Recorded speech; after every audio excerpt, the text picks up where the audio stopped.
PSG, bien sûr. Le match aller au Parc des Princes a montré combien les Parisiens s'étaient améliorés, combien ils avaient aussi le niveau pour rivaliser avec les Reds. Ils les ont beaucoup embêtés. Luis Enrique assure que ces hommes le feront à Anfield. Allez, Marc Libra, à vous la parole immédiatement. Est-ce qu'ils peuvent se qualifier, selon vous, en quart de finale, en arrachant cela aux Reds et sur leur pelouse à Anfield? Si Alisson Becker ne fait pas encore une grande partie, si Salah est aussi mauvais, si Gravenberch est aussi mauvais, et si le stade se tait et ne dit rien, c'est peut-être possible. Maintenant, est-ce que Paris est capable de rééditer la même performance, c'est-à-dire faire le même match et marquer des buts? Peut-être, mais en face, Liverpool ne va pas faire la même prestation. C'est pas possible d'être aussi mauvais. On suit Liverpool tout au long de la saison. Ils ont été vraiment mauvais. Mais c'est Paris qui les a empêchés d'être bons.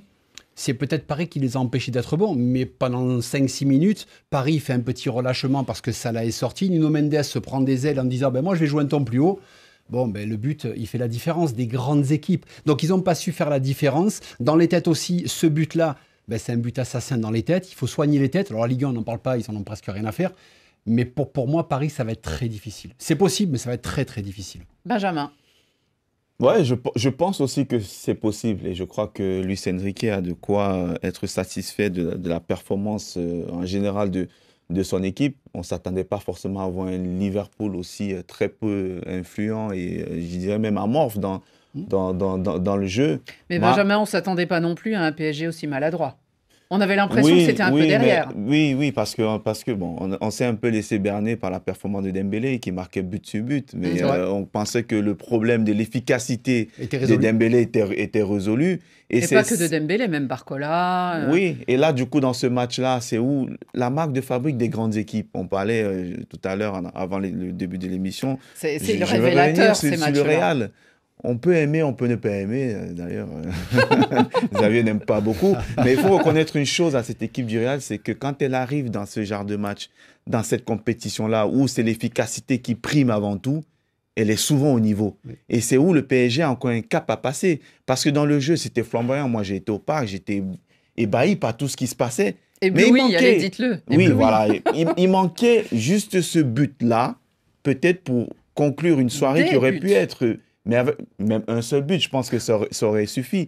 Mais quand vous ne marquez pas, vous manquez d'efficacité, ça vous pend au nez pendant 90, pendant 95 minutes, je me disais à quel moment ça va arriver. Parce que je savais que ça devait arriver. Et très souvent avec ce PSG-là, l'histoire se répète, ça arrive souvent. Maintenant, pour le match de retour, je pense que oui, Paris a des arguments. Aller là-bas, essayer de gagner. De toute façon, ils n'ont pas le choix. Mais vous, messieurs les joueurs, un stade, une pelouse comme Anfield, qui est quand même très, très puissante, très mythique en plus, j'imagine que ça peut être un frein. Il y a une différence d'âge, puisque le PSG est une équipe de 23 ans d'âge de moyenne. Et on a vu sur certains coups de pied arrêtés l'expérience des joueurs de Liverpool que n'ont pas certains joueurs de Paris. Et c'est peut-être là où ça va pêcher, parce qu'après, l'ambiance, ils vont la prendre de plein fouet. Moi, j'ai eu la chance d'y aller. J'ai pas joué, j'y suis allé. Oh, c'est d'une violence. Et là, il faut en plus... Maintenant, il faut qu'ils attaquent. Et Liverpool est dans le rôle où ils peuvent attendre. C'est-à-dire que Salah, il peut se dire, on peut attendre tranquillement. Et je pense que cette fois-ci, je vais passer, parce qu'il n'est pas passé de la rencontre. Donc, mais je ne suis pas sûr qu'ils vont faire la même performance, Liverpool.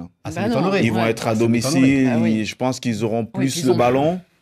Mais est-ce que ce n'était pas un parti pris d'Arne Slot de jouer de cette façon un petit peu Non, il a été surpris. C'est surtout un parti subi, oui, effectivement. Je suis d'accord avec Marc Libra et Benjamin Moukanjo. On a vu un Liverpool qui, sur les premières minutes, a vraiment voulu venir jouer le jeu avec le PSG. 5-6 minutes, on a vu ça, voilà, au tout début de match. Et puis très vite, ils se sont fait submerger. Et là, à ce moment-là, ils se sont repliés sur leur but et ils ont procédé en contre-attaque. Mais on a même vu un moment un échange entre Mo Salah et Arne Slot, l'entraîneur, où Mo Salah se demandait quelles étaient les consignes. Parce que il s'attendait pas effectivement à subir de telle manière. C'est pour ça que moi j'ai bon espoir pour le Paris Saint-Germain, parce que effectivement ils n'ont pas eu la réussite. Ils ont quand même marqué un but, mais il a été refusé pour hors-jeu, celui de Gvara. Je pense. Donc ils ont pas marqué. Donc il n'a pas été validé, mais ils ont mis le ballon au fond des filets. Mais bon, il y a eu l'arbitrage effectivement qui, bon, moi je pense qu'il y avait pénalty aussi, mais bon, non mais ou en tout cas carton rouge. Mais ce qui est certain, c'est que sur ce qu'a montré le Paris Saint-Germain, ils ont aucun complexe à nourrir vis-à-vis de ce Liverpool qu'on présentait comme l'ogre, parce qu'ils avaient terminé en tête de la saison régulière. Et qu'ils sont largement en tête de la première ligue. Bien sûr, mais si vous regardez ce qu'avait fait Lille à Anfield en phase de poule, Lille avait pas du tout été ridicule. Ils perdent 2-1 à 10 contre 11. Sinon, ils sont à égalité.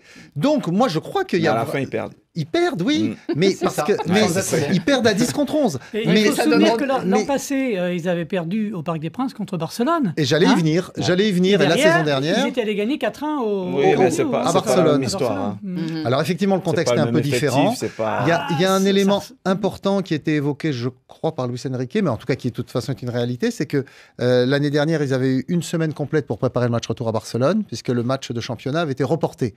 Là, ils vont jouer à Rennes ce week-end, et ils n'ont que 6 jours entre l'aller et le retour. Parce que c'est ça un peu. Il va jouer championnat. Oui, mais Liverpool est plus. Ils jouent Southampton Southampton qui est le dernier. Et ils sont, j'allais dire, Liverpool, ils ont quand même un effectif très large et ils sont habitués. Ils ont déjà plus de 10 points d'avance. Bien sûr. Oui, c'est vrai. Frédéric, on voit aussi que les entraîneurs apprennent de leurs erreurs. Et on a parlé cette semaine de cette rencontre entre Bayern et Bayer. Eh bien, le Bayern n'arrivait pas à battre depuis 6 matchs le Bayern, et là, ils l'ont fait, et largement. Donc, Vincent Kompany a appris, et là, peut-être que Arne Slot, il va aussi apprendre de ce match aller.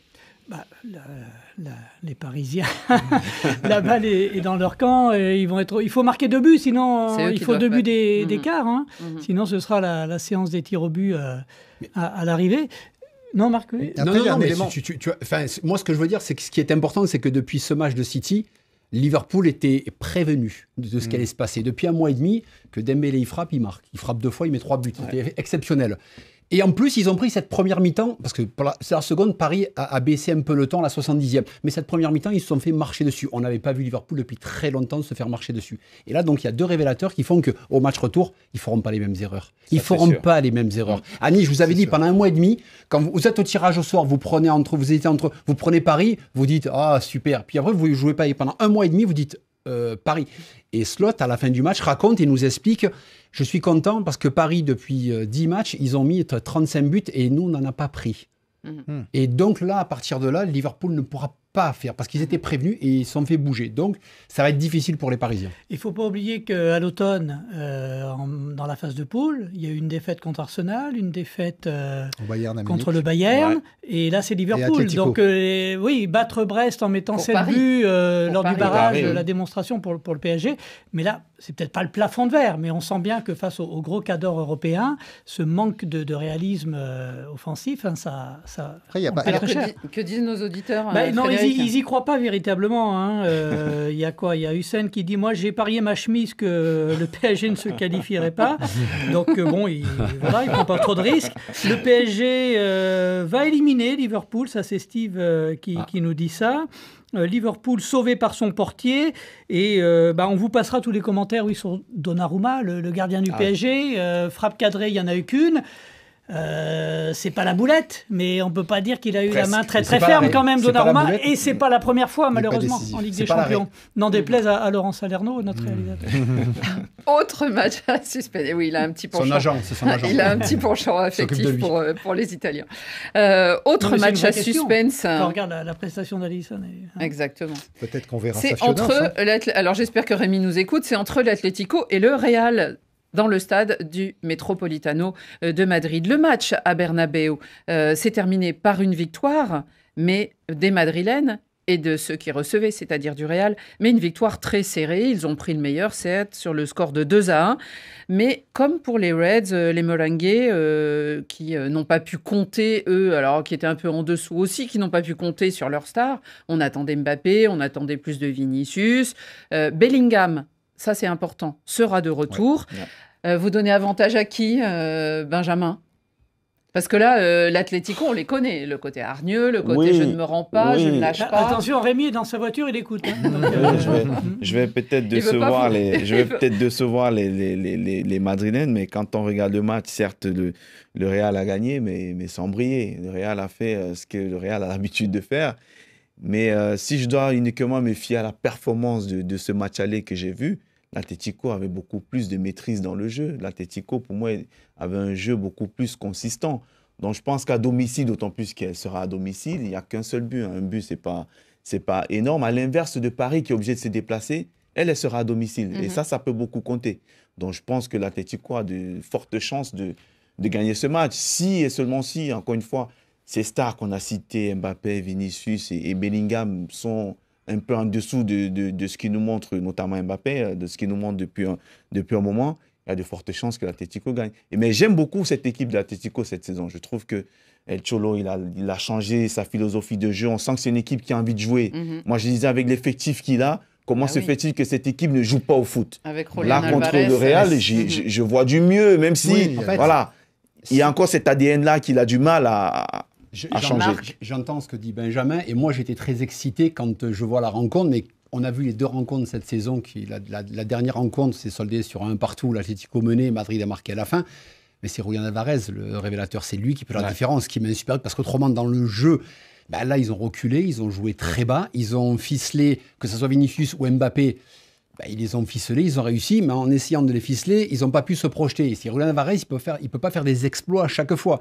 Et du côté, ben, ils se font piéger dans les premiers instants sur un ballon de Valverde qui revenait de blessure, qui avait 70 minutes dans les jambes, qui donne un super ballon. Rodrigo. Là, on a eu deux buts somptueux. Qui est exceptionnel. Ouais. Et après, c'est pas le joueur qu'on attend qui va faire le doublé, qui va mettre le deuxième but. Sur une action improbable, parce qu'on ne s'attend pas à ce qu'il fasse entre trois joueurs. On surveille Mbappé, on surveille Vinicius. Finalement, c'est un joueur qui, entre trois joueurs de l'Atlético, fait un crochet. Il a failli se faire une cheville et il enroule, il marque. Donc en fait, ce n'est pas les joueurs qu'on attendait qui ont fait la différence. Et cette équipe de Madrid, qu'on le veuille ou non, c'est pas très beau. Et ça gagne C'est tout le surtout temps. que c'est moins collectif. Ah, mais complètement. Très souvent, même le deuxième but de Diaz, on voit tout de suite que c'est quelque chose c'est un talent individuel. Et à chaque fois. Mais c'est aussi ça la marque de fabrique des grandes équipes. On parlait du PSG où dans la possession, dans le jeu, ils ont ça. Mais finalement, ils n'ont pas ce joueur que l'a été, par exemple, Mbappé l'année dernière, qui était capable de faire basculer le match. Xavier? Si on regarde les derniers matchs à élimination directe entre les deux clubs de Madrid, enfin ces deux clubs-là, ça s'est joué à chaque fois en prolongation. Mais à chaque fois, c'est le Real qui est passé. Non. En coupe, l'an dernier en coupe, c'est l'Atlético qui se qualifie, 4-2 après prolongation. Ah, mais non, mais en Ligue des Champions.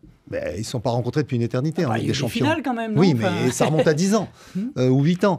Non, mais les dernières confrontations, ça s'est joué. Les 3 dernières confrontations à élimination directe, ça s'est joué en prolongation. Donc on peut s'attendre à ce que ce soit encore un match à rallonge, puisqu'on sait la détermination qu'ont les joueurs de l'Atlético, cette combativité qui les caractérise. Et par exemple, Marc faisait allusion au dernier match de championnat qui s'était terminé sur le score de 1-1, mais les deux précédents s'étaient aussi terminés sur le score de 1-1. Et à chaque fois, l'Atlético était allé chercher l'égalisation à la 90e. Donc voilà, donc je suis très excité effectivement par ce match retour, parce que je pense qu'au Metropolitano, avec le soutien de leur public, un public aussi très chaud, les Colchoneros vont tout faire pour renverser la tendance. Mais c'est vrai que le Real est aussi une équipe bourrée de talent, et des joueurs comme Vinicius, comme Mbappé, ils n'ont pas besoin de 36 occasions normalement pour marquer. Donc, en tout cas, il y a, je pense, plus d'incertitude que voudrait nous faire croire Rémine Gono, même s'il n'est pas là. A-t-on réveillé les Molengués qui nous écoutent, Frédéric? Oui, il y a tous les fans de Rémine Gono là, qui sont sur le Facebook Live. Abdoulaye Koné, le Real va encore faire du Real, vous allez voir, et se qualifier. Qu'est-ce qu'on a encore? Le Real. Non, le Real sera éliminé. Ça, c'est Basile Gosso qui nous dit ça. Bon, c'est assez équilibré quand même. Bon, il y a des admirateurs des troisième